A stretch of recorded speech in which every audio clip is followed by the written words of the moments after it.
So before I start our presentation, I would like to ask any one of you to make a sentence when you see this flower crown.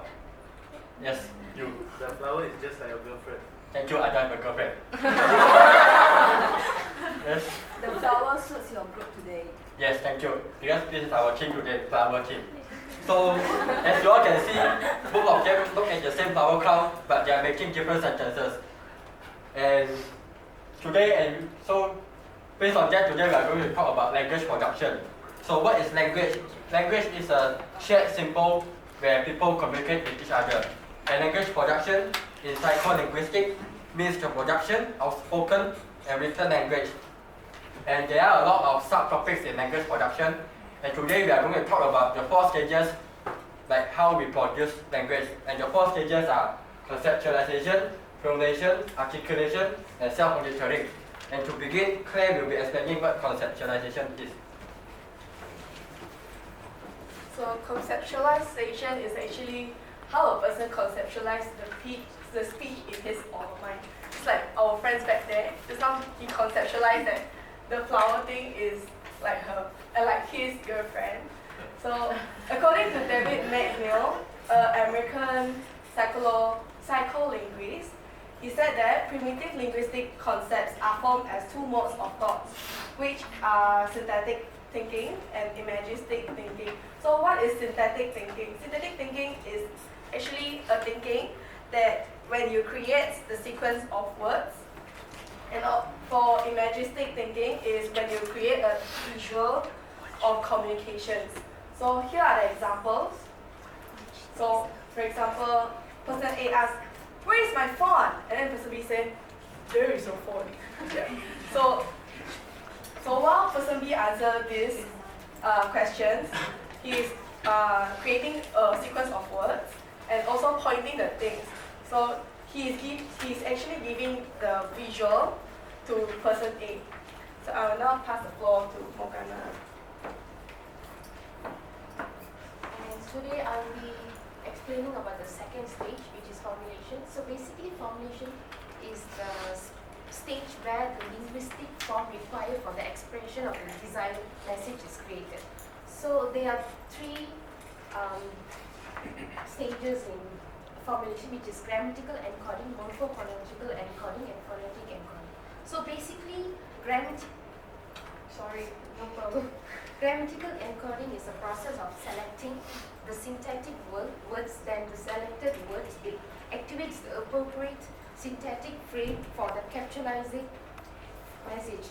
Morphophonological encoding is process of breaking down into the syllabus to produce speech. And also for phonetic encoding is the activation of articulative gesture, depends on syntax. So basically the formulation and conceptualization stage is some sort of similar, but conceptualization is more of the instant and immediate response, where formulation is a bit of delay. So it happens when the speaker thinks of a particular words they are going to express their thought. And also, however this time the speaker thinks about the response before responding. And I'll be passing the slides to Sarah. Next is articulation. So articulation is basically to produce a sound together and produce a clear, distinct sound. So it's affected by our vowels and our consonants. So how we articulate, it involves 3 systems of our muscles. So the first one is the respiratory, which is involved in regulating the flow of oxygen from our lungs to our vocal tracts. The next one is the larynx. So larynx actually produces the different variation of sounds based on high frequency or low frequency. So how they change it is by manipulating the length and thickness and tension of the vocal cords. So we tend to have high frequency when we are asked a yes or no question basically. And the last one is the vocal tract. So the vocal tract is for us to produce the sound that we make when we talk. So they change it by manipulating the size and the shape of our mouth. And the next one is the articulation defect. So a lot of children have difficulty saying certain words. The first one is substitution. Substitution is when you substitute one sound or one word with another sound. So instead of saying rabbit in the rabbit, you say R. You say rabbit instead and starting with a W. The next one is omission. Omission is when you take out a word, like you forget something. So instead of saying brown rig, you say brown egg instead. Then the next one is distortion. So distortion is when you produce sound in an unfamiliar ways. So it's commonly found in children that have lisp. So they add an extra S in when they talk a lot of things. And the last one is addition. Addition is when an extra sound is added to the word. Like instead of saying a black horse, you say like black horse. You add an extra word to it. I'll pass down to Jaylene to talk about self-monitoring. Moving on to the last stage would be self-monitoring. So self-monitoring is a production process where sometimes it may go wrong and speaker will mistakenly misstep, especially with irregular words or unusual forms. Like maybe when, as an example, there was one time when we were going to Family Mart and my friend was like, hey, I want to go to Family Mart. Then we were like, hey, what? Then, so that is an example of a irregular word. For example, and another example would be unusual forms where there will be grammatical errors where instead of saying my friend was drunk last night, you would mistakenly say my friend was drank last night. And according to Pete Corder, these slips of tongue are known as mistakes. There are two subpoints which is known as mistakes and errors, but they are two very different in self-monitoring. Mistakes is the production problems with linguistic issues, as the examples shown just now, whereas errors are known as when it is made only when it is not your main language. For example, maybe if you were speaking in Chinese and then you would use the wrong word, so that's an error.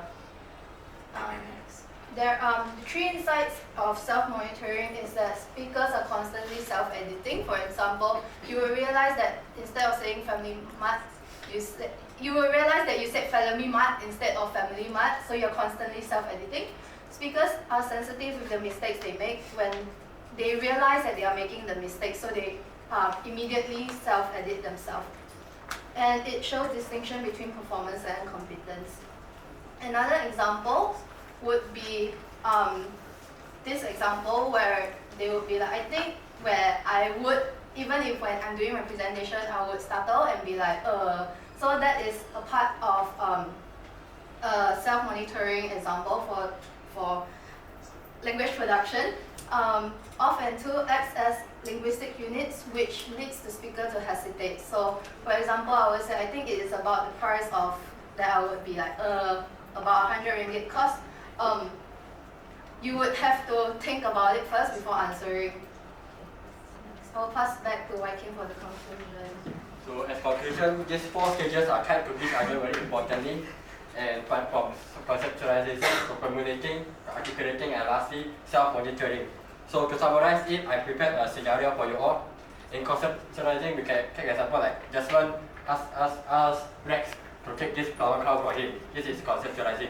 When concept, he wants to ask Rex to take the flower crown for him. And formulating is like Jasmine structure the sentence in his mind and think of what to say to ask Rex to bring him the flower crown. And articulating is when Jasmine speaks out to tell Rex, can you bring me the flower crown? And self-monitoring is when if Jasmine accidentally said, can you bring me the flower crown instead of can you bring me the flower crown? And that's all for our group presentation. Hope you will enjoy and understand. Thank you.